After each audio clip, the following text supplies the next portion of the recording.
Vážené kolegyně a kolegové, milé studentky a studenti, je neděle 29. března 2020 a já bych pokračoval v takovém tom našem společném nedělním předobědním nebo odpoledním vykládání o tom, co se děje na naší univerzitě, na Masarykově univerzitě. Od minulého týdne se toho událo poměrně dost a já bych s dovolením velmi stručně okomentoval jenom to nejdůležitější. To jasně viditelné je, že jsem rozhodl o zrušení veškeré kontaktní výuky až do 15. května. Je to v návaznosti na jak tiskovou zprávu či vystoupení ministra Roberta Plagy, ministra školství, ale i na odhady odborníků, které musím vnímat, a abych měl hlavně v potaz a bral v potaz to, že chráníme zdraví našich studentů a našich akademiků a dalších pracovníků Masarykovy univerzity. Občas čelím dotazům, proč zrovna 15. května. Na velké většině fakult měl ten den stejně skončit tento semestr. Zatím plán tedy je, že, a bude to ale záviset na zevních okolnostech, jak se bude dařit zvládat tady tuto pandemii koronaviru, od 18. května až do konce září bychom přešli do módu zkoušení.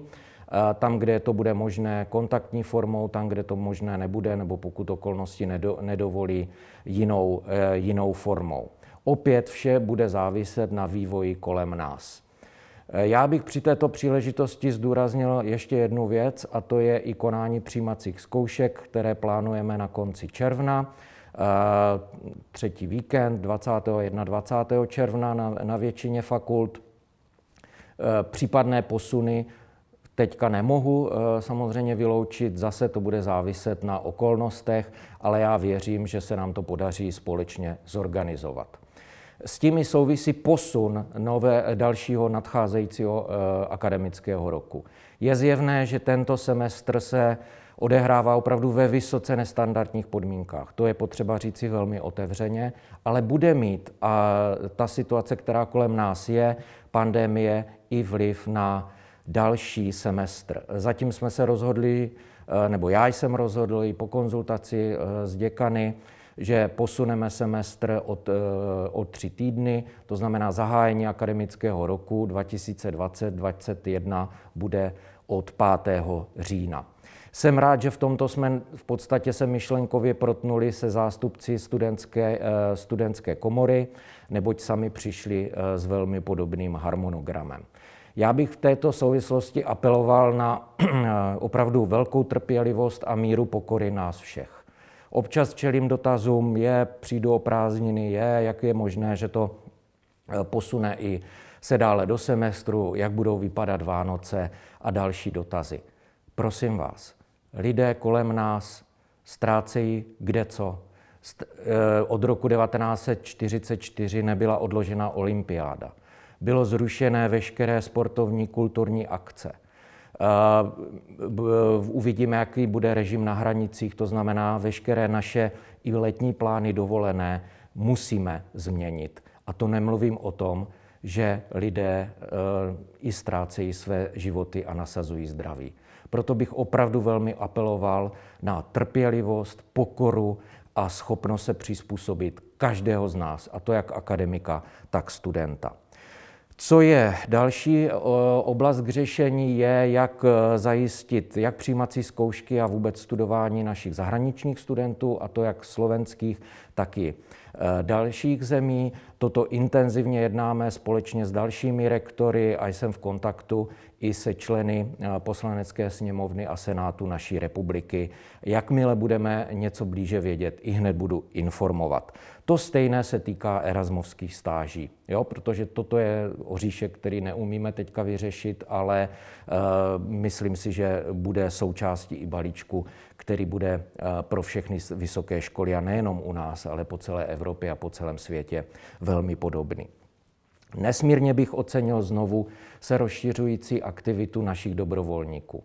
Včera večer jsem úplně nadšeně sledoval to motivační video našich dobrovolníků, a to nejenom budoucích lékařů, učitelů, kterým i takto i zpětně na dálku velmi blahopřeji ke včerejšímu svátku, všem učitelům, učitelkám, a to nejenom na naší univerzitě, ale i mimo univerzitu. Jsou to opravdoví a praví hrdinové dnešní doby, pravé celebrity. Ale na videu můžeme vidět další studenty našich fakult. Do dobrovolnického centra se zapojili studenti Mendelu, VUT, farmaceutické fakulty, veterinární a farmaceutické univerzity, ale i další studenti z univerzit napříč Českou republikou. Úžasný počin. Já bych s dovolením poděkoval také 2 lidem, kteří se mnou spolupracují. Já bych tady mohl mít toto video hodiny, protože pokud bych měl všem děkovat, ale budu se to snažit dávkovat. První je paní kvestorka Marta Valešová, která opravdu do běžného provozu, který už dávno není běžný, přenáší veškerá opatření, které já rozhodnu.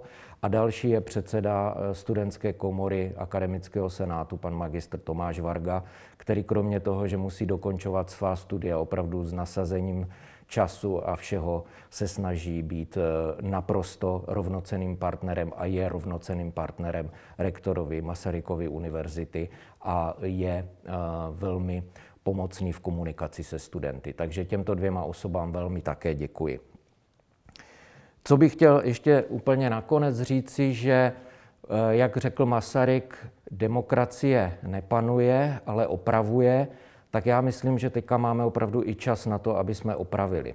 Opravili svá dlouho neopravená laboratorní cvičení, semináře, přednášky, ale opravili si i svůj vztah ke svému okolí, ať již bližšímu nebo vzdálenějšímu, a snažili se opravdu posunout věci k lepšímu. Já vám moc děkuji za pozornost, popřeji vám dobrou chuť, ať se nám všem daří, opravdu to společně zvládneme, i když některé zprávy nebudou nyní úplně nejpozitivnější, ale s jistotou každodenní naše konání vede k tomu, aby jsme se této virové opony zbavili co nejdříve.